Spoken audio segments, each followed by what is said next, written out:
Opening day contest between the oldest rivalry in NFL history, the all-time great Packers and Bears at Soldier Field. Future Hall of Famer Aaron Rodgers would get the start for the Packers as he would throw deep to Hall of Famer James Lofton. First of 4 passes for 112 yards and the first of 2 touchdowns. Jim McMahon is the best quarterback for the Bears post-merger, and he would throw it deep to Brandon Marshall. That would be the first of 2 catches for Brandon Marshall for 131 yards and a touchdown. They tie the game up. Later on in the second quarter, McMahon would play action fake, roll out again, and he would throw it deep to his best receiver, Brandon Marshall. That is the second of 2 catches he'd make, and that would lead to an Alshon Jeffrey touchdown. Rodgers in the red zone would throw it to James Lofton for another touchdown for them. Ahman Green would get injured in this game. He'd be spelled by Paul Hornung, and the ball would be on the turf. It's a fumble! Ball's recovered by Hall of Famer Brian Urlacher, and he could go all the way for the go-ahead touchdown. Chicago Bears would win this game 21-17, kicking off the rivalry. Bears are 1-0, Packers are 0-1. All-time great Houston Oilers / Tennessee Titans play the Browns. Hall of Famer Warren Moon would throw it deep down the left side to Ernest Givens, all the Givens he could get for a touchdown. That was his first of 2 catches for 88 yards.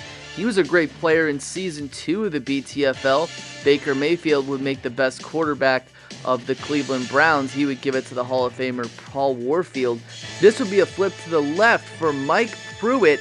7 rushes for 46 yards and a touchdown. Last-ditch effort for the Titans.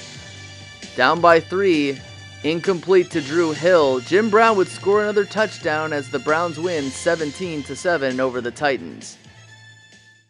Making their BTFL debut, Patrick Mahomes and Trevor Lawrence, the aforementioned, would get on the board early for the Jacksonville Jaguars, throwing it deep to Keenan McCardell, 1 of 3 catches for 87 yards and a touchdown. But you can't match Patrick Mahomes. Rolling out, throwing it close to Hall of Famer Tony Gonzalez. This was the first of 2 receptions for 101 yards and a touchdown. They tied the game up. This was kind of a trippy play. Brian Barker would kick off on a punt to Larry Johnson. He would get the ball at around the 23. Avoid defenders. He'd be on the ground. It's a fumble. And who'd recover it? Oh, it's Brian Barker. And guess what? He's doing the punter dance in the end zone. Down by 4 points. Patrick Mahomes will want to get on the board again. He would throw it down the right side. 1 of his 6 completions for 218 yards. This would lead to a Christian Okoye Nigerian Nightmare touchdown. Ensuing drive, Jimmy Smith would attempt to get on the board, and he would fall short of the end zone, but this would lead to a rushing touchdown by Fred Taylor. Last-ditch effort, less than 30 seconds. Patrick Mahomes says, I'm going to do this myself for the go-ahead touchdown. Chiefs win 24-21, and Trevor Lawrence still hasn't beaten Patrick Mahomes. The Eagles swept Washington in Season 1 of the BTFL. Let's see if they can get their revenge, and they do early in the game as Norm Van Brocklin fumbles. The ball's on the ground, recovered by Wilbur Marshall. Washington takes a 7-point lead, but the Dutchman would play action, roll out, bootleg, throw the ball to his wide open running back, Shady McCoy, and he's doing the river dance in the end zone. Game is tied, but Washington eventually takes a 3-point lead as Sonny Jurgensen. He once played for the Eagles, but he was traded away. The throw is to Art Monk, and he's painting a picture in the end zone. That was 1 of 4 receptions for over 100 yards and a touchdown. Washington gets the revenge 31-17. They're 1-0. Eagles are 0-1. The BTFL runner-ups, the Panthers, will host the greatest show on turf, the Rams, as Marshall Faulk, Marshall would get in this game really quickly. However, he would get injured on this play after scoring a touchdown on their first drive. He'd be spelled by Todd Gurley, and he'd spend this game making sure everyone knows that he's not Gurley.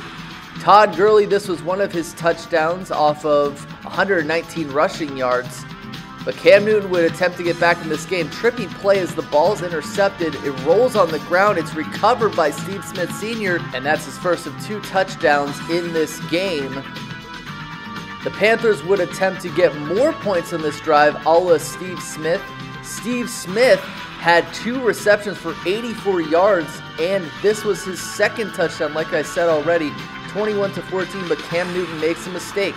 He's intercepted by Eddie Meter, and this would cause Todd Gurley to again show the Panthers that he's not Gurley, evading tackles, and he could go all the way. He's in there for the touchdown. The game ends 35-21, and the Rams are 1-0. Panthers fall to 0-1. Two teams here with a lot of Hall of Fame talent, Miami Dolphins and Baltimore Ravens. Handoff would go to Hall of Famer Larry Zonka, but he would get tackled, put it on the ground. It's a fumble, and a nasty stiff arm there by Rod Woodson, who returns it inside the Dolphins' red zone. This would lead to Lamar Jackson playing his first game in the BTFL. He's a rookie, throwing the ball to Torrey Smith for the only touchdown pass of the game. And then Jamal Lewis would get the handoff. No, it's a flea flicker, another pass over the middle to Torrey Smith, one of 4 receptions for 118 yards and a touchdown. Lamar Jackson would do it himself, one of 8 rushes for 58 yards and a touchdown. However, Dan Marino, he can't do it with his arm. He decides to do it with his legs. Only 94 passing yards, but this run would be a 26-yard rush for a touchdown. However, that would be the only touchdown for Miami as they lose 17-10. All-time great Falcons and Vikings for this contest. The Vikings would find themselves in the red zone, and Fran Tarkenton would hook up with Steve Jordan. His only catch for 4 yards and a touchdown would put the Vikings up early. But the 2016 league MVP Matt Ryan would follow this up, throwing it deep down the right side to a rocket-catching Roddy White, and he would take his 1 reception of the game for 60 yards inside of Vikings territory, inside the red zone. That would lead to a Gerald Riggs touchdown. Scary moment for Fran Tarkenton. Sacked by Ray Buchanan, he would come up injured. He would be replaced by Kirk Cousins, who's no slouch. That would lead to an Adrian Peterson touchdown. Riggs would catch this ball over the middle from Matt Ryan, and that was his 1 reception for 55 yards, which would lead to another Riggs touchdown rushing. Deion Sanders would intercept this Kirk Cousins pass, and Morton Anderson would line up for the game-winning field goal. It's up, and it is good! 17-14 was the ending score of this game. Falcons are 1-0, and the Minnesota Vikings find themselves once again at 0-1. All-time great Lions and Cardinals rematch of Week 1 of the BTFL Season 1. Matthew Stafford is no slouch. He's making his debut in the BTFL, throwing to Hall of Famer Calvin Johnson. His only reception for 51 yards. That one would go for a touchdown, but Kurt Warner's a Hall of Famer himself. He would find DeAndre Hopkins, the left corner of the end zone, for a touchdown. And David Johnson, the best running back for the Cardinals, according to me, would scamper into the end zone. That was one of his rushes for 40 yards and a touchdown.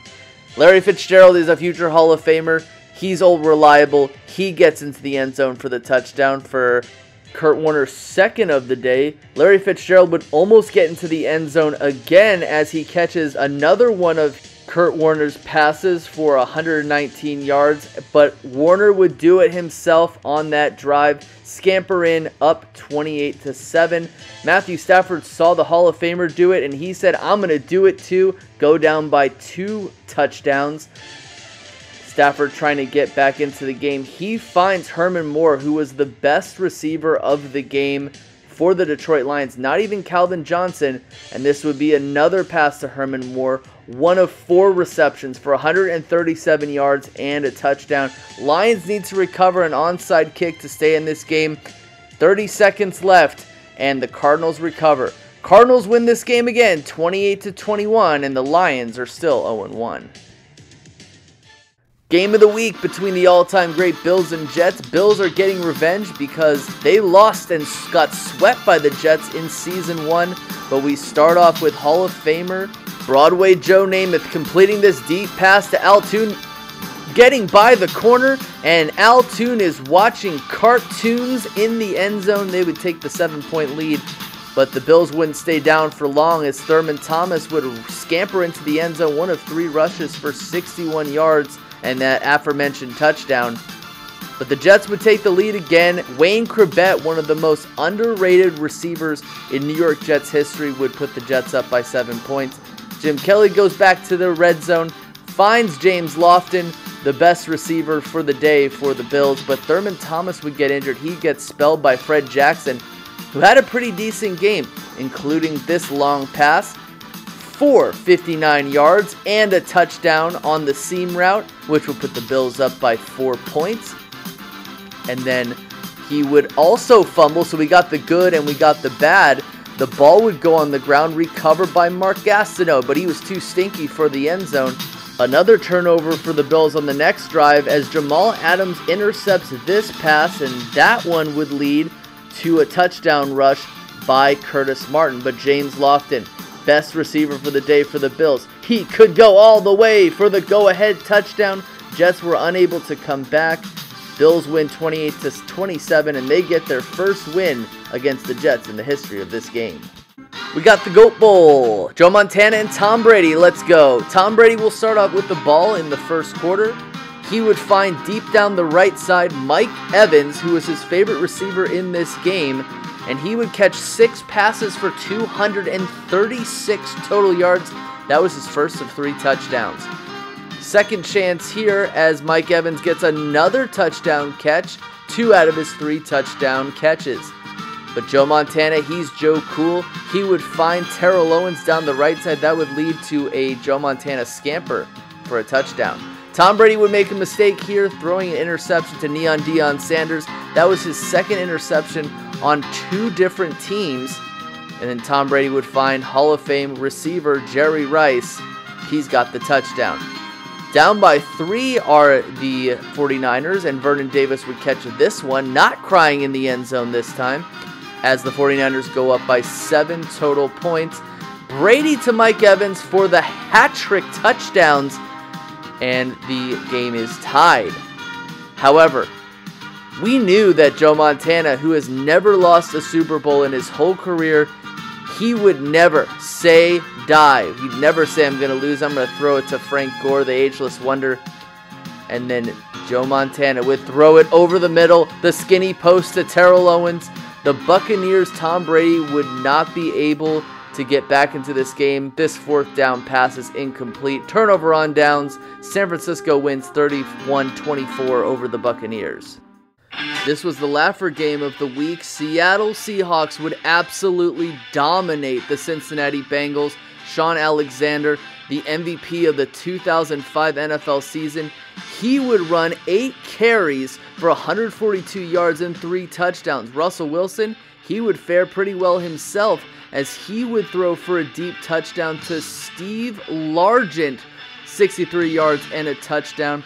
Joe Burrow would absolutely get beaten down, 5 for 12, 110 passing yards, 0 touchdowns, 2 interceptions, and a fumble lost. This fumble would be recovered by Bobby Wagner as the Seahawks would coast to a 42-0 win thanks to their Legion of Boom defense and former MVP Sean Alexander. Peyton Manning versus Phillip Rivers. The Chargers would usually get the best of Peyton Manning, especially early, as Lance Allworth would catch his first touchdown pass of the season to go up 7-0. Then Peyton Manning would respond for the touchdown pass to Raymond Berry. Manning with the ball again would throw over the middle to stately Wayne Manor, his favorite receiver in this game. 4 receptions for 122 yards, and this would cap off the drive, the second touchdown to Raymond Berry. Vinatieri would kick this ball off to Lance Allworth. Lance Allworth would get to around the 30-yard line, but he would get injured. He'd be replaced by Sean Jefferson, but the Colts would just pour it on more, throwing the ball over the middle again to stately Wayne Manor, and then Peyton Manning would play action, roll out, bootleg. Usually he didn't do this, but the statue takes it himself. Colts with a 21-7 lead. But Phillip Rivers would attempt to get back into this game, throwing to his Hall of Fame running back LaDainian Tomlinson, who didn't do a really good job rushing the ball, but he was able to catch passes for touchdowns. Peyton Manning, up by 7, throws it to starvin' Marvin Harrison for his only reception for 44 yards and a touchdown.